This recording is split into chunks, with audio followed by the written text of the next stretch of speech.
మనం కూడా వాక్యాన్ని జ్ఞానించేవారుగా ఉండాలి, వాక్యాన్ని చదివేవారుగా ఉండాలి, వాక్యాన్ని వినేవారుగా ఉండాలి. నా ప్రజలారా మీరు నా మాట వినండి, నా మాట వినండి అని ఎంతో దేవుడు వాక్యము బలగుద్ది చెప్తున్నట్టు మనం చూస్తున్నాం. కీర్తన 81వ అధ్యాయములు అంటున్నాడు, ఇశ్రాయేలు నీవు నా మాట విననేయలలా ఎంత మేలు, ఇశ్రాయేలు నువ్వు నా మాట విననేయలలా ఎంత మేలు.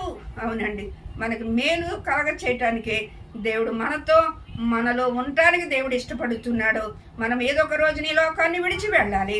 దేవుడు అందుకనే ముందుగానే ఆయన వచ్చి ఆయన ప్రియ కుమారుని నీ కొరకు నా కొరకు పంపించి ఆయన మరి శిలువ మరణమును మన కొరకు నలగొట్టుకోవడానికి తండ్రికి ఇష్టమైంది, కానీ మనల్ని నలగొట్టుకోవడానికి తండ్రికి ఇష్టం లేదండి. మరి కుమారుడు ద్వారా మనం పొందుకున్న ఆ రక్షణ మనము అద్దరి దాకా వెళ్ళేదాకా కూడా మన విజ్ఞాపన, మన వేచన, మన కన్నీ